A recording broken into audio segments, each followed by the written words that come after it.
रामायण क्या है? बोले जब राम जी बन गए, इसलिए उससे पहले वो राम जी को राम जी नहीं मानते हैं। क्यों? बड़े ज्येष्ठ पुत्र का नाम राम रखा, जो आनंद सिंधु सुख राशि। जो आनंद सिंधु सुख राशि, जो आनंद सिंधु सुख राशि। करते त्रैलोक सुपासी, करते त्रैलोक सुपासी। गुरु जी कहते हैं जो आनंद का सिंधु है, सुख की राशि है, ऐसे ज्येष्ठ बेटे का नाम हम राम रखते हैं।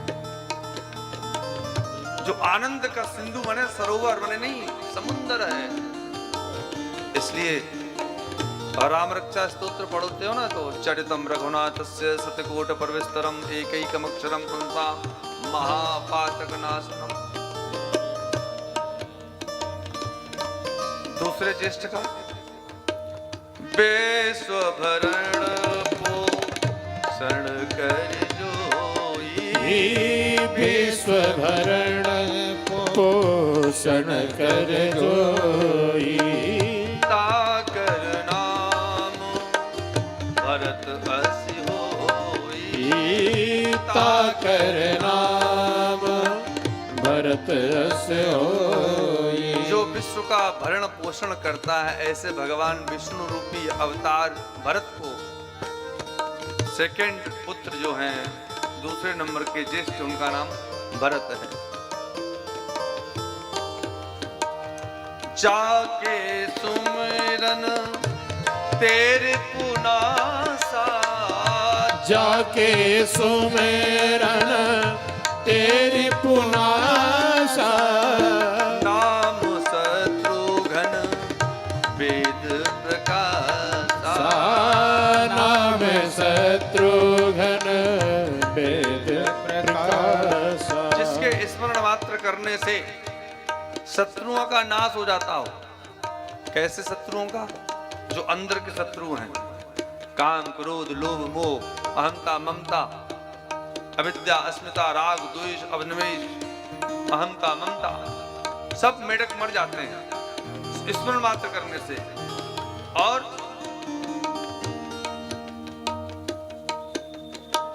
लक्षण धाम राम प्रिय सकल जगत आधार। जो लक्षणों के धाम हैं और जगत के आधार हैं। अच्छा, ऐसा क्यों बोला जगत के आधार है भाई? बोले भैया शेषावतार है ना, तो भूमि को किसने रखा हुआ? शेष ने। जगत आधार गुरु वशिष्ठ ते राखा, लक्ष्मण नाम उदार। ऐसे सबसे लघु पुत्र का नाम लक्ष्मण। धीमे धीमे बच्चे बड़े हुए, गुरु ग्रह पढ़न गए रघुराई, अल्पकाल विद्या सब पाई।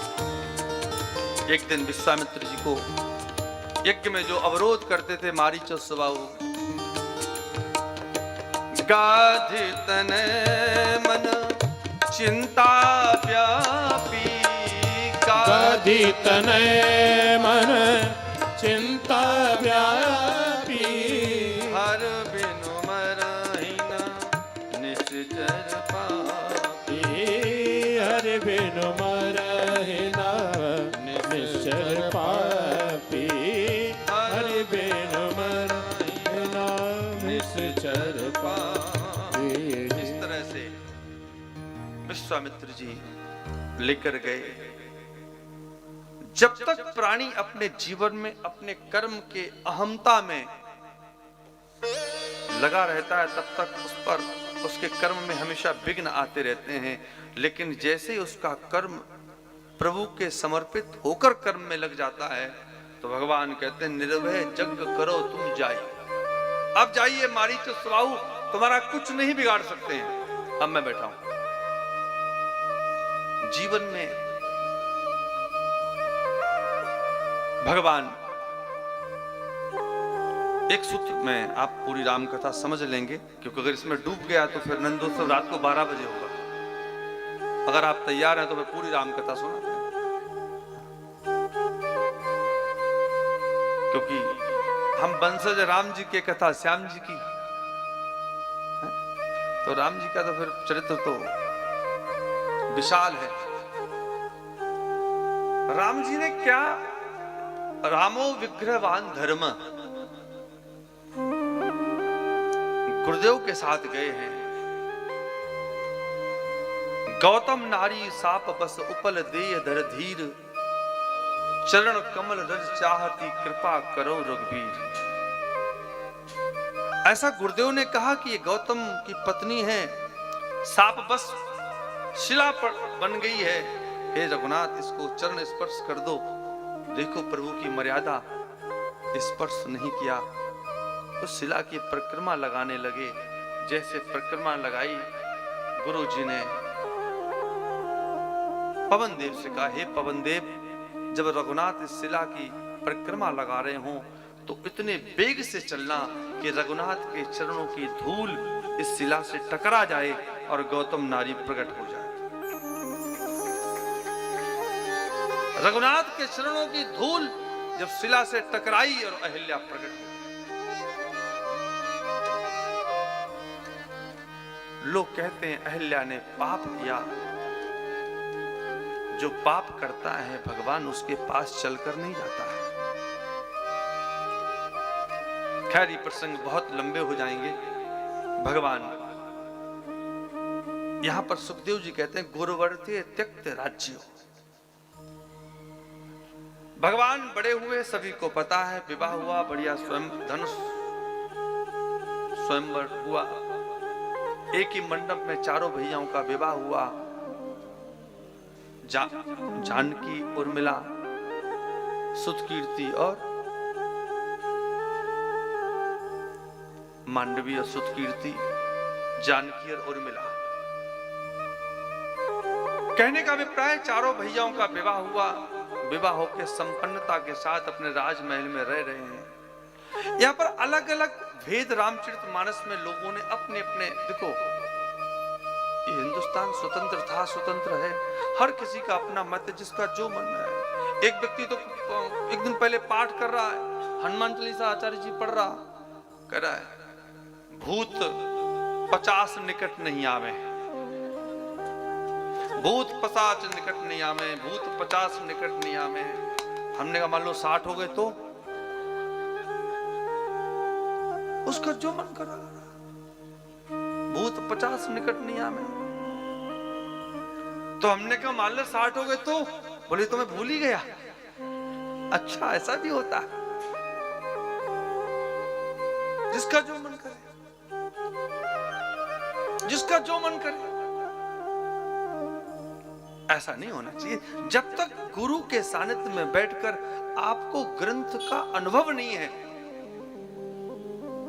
और जब तक ग्रंथ का जिसका मन आए, जिसको हर किसी को राम कथा याद है, जिसका जो मन कर रहा, ये सब जो घूम रहे हैं, ये ऐसे घूम रहे हैं। इन्होंने अपना जीवन गलाया है, ब्राह्मणों ने, अपना आचार्यों ने, गुरुओं ने जीवन गलाया उस घाट पर बैठकर। अरे भैया, इन्होंने खारा पानी भरा है, फिल्टर किया है, तो आप तक मीठा पहुंचाया है। आप उनके खारे पानी को मीठा पी जा रहे हो और उनको समझ नहीं रहे हो। अस्तु, राम जी महल में रहते हैं तो गुरुवर्ते त्यक्त राज्यो, एक क्षण में राज्य का परित्याग कर दिया। किस बात पे?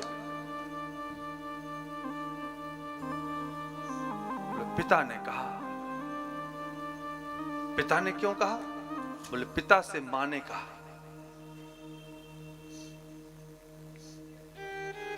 जिस महल में राम रहता है वहां काम कैसे रह सकता है? जिसमें राम रहते हैं, जिस महल में राम जी का वास है, उस महल के दरवाजे पर एक स्त्री खड़ी है जिसका नाम मंथरा है। आज भी आपके घरों में ऐसा तो नहीं कि कोई मंथरा खड़ी हुई हो। सावधान ऐसी मंत्राओं से, ये खतरनाक होती हैं। पूरी रामायण पढ़ लेना, पूरी रामायण याद कर लेना, मंत्रा का काम सिर्फ कैकेयी की बुद्धि फेरने तक का था। उसके बाद मंत्रा का कोई अस्तित्व नहीं रामायण में। मंत्रा कहां गई, कहां मिली, कहां पढ़ी, कौन सी यूनिवर्सिटी में पढ़ाई की थी उसने, डिग्री कहां गई उसकी, कोई पता नहीं है। ध्यान रखना, आपके घर के महल में भी कोई मंत्रा तो नहीं है जो कान फूकने के लिए तैयार हो।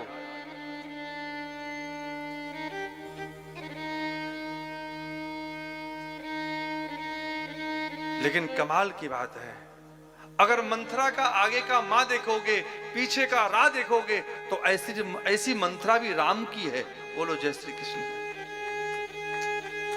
और राम के बड़े काम की है, इसलिए उसका नाम मंत्रा है। मां आगे है, राह पीछे है। मंत्रा मानो सिर्फ राम के लिए आई है। क्यों? एक सूत्र सुनाऊंगा, आगे बढ़ जाऊंगा। एक बार की बात थी, दशरथ जी तीनों पटरानियों के साथ एक बार भोज्य पदार्थ पाने के लिए किसी सरोवर के पास बैठे हुए थे। जब सरोवर के पास बैठे हुए थे तो उन्होंने कहा, कौशल्या, जैसे मैं अपने वक्षस्थल पर हाथ ठोक कर कह सकता हूं कि मैं राम का पिता हूं, ऐसे राम कभी नहीं कह पाएगा कि मैं इस पुत्र का पिता हूं। ये बात राघवेंद्र सरकार ने सुन ली और भगवान का भोजन अहंकार होता है। मानो राम ने सोच लिया कि आज के बाद राम इस भवन में नहीं रहेगा। राम जब तक जाएगा नहीं, जानकी परित्यक्ता नहीं होंगी, और जब तक वाल्मीकि के पास जानकी मैया रहेंगी नहीं, तो सुंदर सुपुत्र पैदा कैसे हो सकता है। इसलिए लव और कुश तभी तो उत्पन्न हुए जब वाल्मीकि के शरणागति मैया रही। दरवाजे पर मंत्रा खड़ी है। मंत्रा क्या है? मंत्रा लोभ है। अंदर भवन में कैकेयी रूठी पड़ी है, कैकेयी क्रोध है। देखें चराचर नार मोई जो ब्रह्म में देखत रही। दशरथ जी कैकेयी को मनाने के लिए पीछे पीछे दौड़ रहे हैं। बाबा की कलम चल गई, देखें चराचर नार मोई जो ब्रह्म में देखत रही। देखिए, जिसके आंगन में राम खेल रहा हो, जिसके आंगन में राम चराचर जगत का जगतपति विराजमान हो, ऐसे राम का पिता क्रोध रूपी कैकेयी के पीछे दौड़ रहा है। ये क्या माया है? राम को लगा बेरी। दरवाजे पर राम के महल में लोभ खड़ा हुआ है, कोप भवन में क्रोध पड़ा हुआ है और काम पीछे दौड़ रहा है। राम ने सोचा, इस महल में राम की जरूरत नहीं है, क्योंकि यहाँ पर काम है, और जहां काम तहां राम नहीं, जहां राम नहीं काम, तुलसी दो न रह सके रब रजनी एकटा। इस तरीके से राम जी सुबह सुबह आकर तापस वेश विशेष उदासी, 14 वर्ष राम वनवासी। मां जानकी साथ में है, लक्ष्मण भैया भी साथ में है। एक बार तो लक्ष्मण को थोड़ा क्रोध आया कि मैं क्यों जाऊं, तो कौशल्या ने समझाया, तुमरे भाग्य राम बन जाही, दूसर हे तो तात कछु नाही। अरे तात, दूसरा कोई कारण नहीं है, राम तो सिर्फ लक्ष्मण तेरी वजह से बन जा रहा है। लक्ष्मण जी आग बबूला हो गए, मां तू क्या कहती है, राम मेरी वजह से बन जा रहा है। बोले हाँ बेटा, तुमरे भाग्य राम बन जाही, दूसर हे तो तात कछु नाही। बोले क्यों? बोले अरे पुत्र, तू शेषा बता रहे, जब पृथ्वी पर पाप बढ़ता है तो पृथ्वी पर ताप बढ़ता है, जब पृथ्वी पर वजन बढ़ता है तो शेष को कष्ट होता है, तो तू शेषा बता रहे। तेरा बड़ा भाई साक्षात धर्म है, तेरे पाप, तेरे संताप को, तेरे वजन को दूर करने के लिए आज राम बन जा रहे हैं। इसलिए राम बन गए तो बन गए।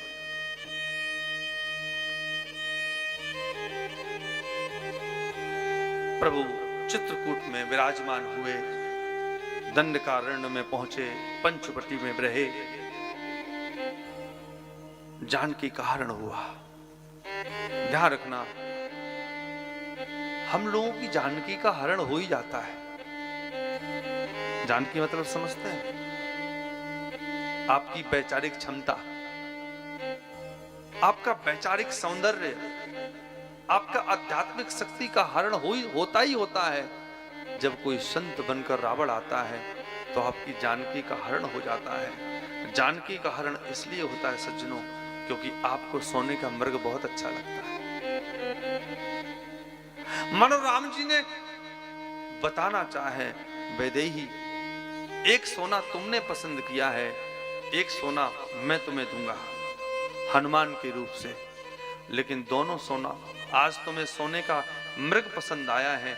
मानो रघुनाथ कहना चाहते हैं, देवी तुम्हें सोने का मृग अच्छा लगा है, कोई बात नहीं, मैं तुम्हें सोने की लंका में ही भेज देता हूं। मां लंका में पहुंची हैं, जो स्वर्ण की है। बहुत समय हो गया, मां को लगा कि अब कैसे प्रभु भटके हैं। दंडकारण्य में जब भटके तो संतों को लगा, पहले जब प्रभु जानकी के साथ चल रहे थे तो महात्माओं को लगा पत्नी साथ हो तो सुबह सुबह ब्रेकफास्ट भी मिलता है, लंच भी मिलता है, डिनर भी मिलता है, सेवा बढ़िया, क्या महाराज प्रभु के मजे आ रहे हैं। तो जब पता लगा प्रभु के पाद स्पर्श करने से, पाद चरणों की रज की स्पर्श करने से शिला भी स्त्री बन जाती है, तो दंडकारण्य के महात्माओं ने अपने अपने आश्रमों 20-20 पत्थर इकट्ठे कर लिए। बोले प्रभु को बुलाएंगे, सारी शिलाओं को टच कराएंगे, सारियां देवियां बन जाएंगी, कोई आश्रम में झाड़ू लगाएगा, कोई पोछा लगाएगा, कोई गाय का दूध निकालेगा, कोई भंडारा बनाएगा। प्रभु को लगा मैं तो अभिनय कर रहा हूं, महात्माओं की बुद्धि खराब हो गई है, इन्होंने पत्थर इकट्ठे कर लिए। जानकी का हरण हुआ, प्रभु रो रहे हैं, हे खग मृग कर मत कर श्रेणी, तुम देखी सीता मृग रहनी। महात्माओं ने झरोकों से देखा, ये तो एक के चक्कर में रो रहे हैं, सारे पत्थर बाहर फेंक दिए। बोले अपन को नहीं करना है, ये तो एक चक्कर में रो रहे हैं। भगवान जी ने कहा हम यही चाहते थे, भैया भजन करो, तुम कहां चक्कर में पड़ रहे हो। कथा तो आप लोगों को डुबोने वाली है, डूब जाने वाली है, लेकिन क्या करें, ऊपर ऊपर लेकर आपको चल रहे हैं। प्रभु ने देखा कि अब भक्ति बिना भगवान के कहीं परेशान ना हो जाए, तो अब जरूरी है हनुमान को भेजना। मैंने कहा था पूर्व में भी, जानकी शक्ति और जानकी भक्ति हैं। लोग रावण बनकर, संत बनकर भक्ति का हरण करते हैं। ध्यान रखना, उपासक होना अलग बात है, धार्मिक होना अलग बात है। राम जी उपासक हैं, रावण धार्मिक है। राम ने शक्ति और भक्ति का वर्ण किया है, लेकिन उसी शक्ति और भक्ति का रावण ने हरण किया है, और रावण का अंतिम में मरण हुआ, क्योंकि भक्ति हरण से नहीं, भक्ति तो शरण से मिलती है। जानकी मैया अशोक वाटिका में है। रावण समझदार था, रावण जानता था ये माँ है, ये शक्ति है, भक्ति है, ये शोक में नहीं रह सकती हैं, इसलिए रावण के यहाँ भी एक वाटिका थी जिसका नाम था अशोक, जहां पर किसी प्रकार का शोक नहीं है, वहां पर मां को रखा है। लेकिन मां को सोने का मृग और लंका को बहुत समय हो गया, तो आज हनुमान जी को भेजा। कैसे भेजा? प्रभु मुद्रिका मेल मुख माही, जलद लांग गए अचरज नाहि। जानकी ने हनुमंत को पहचाना, परिचय दिया, चूड़ामणि दी।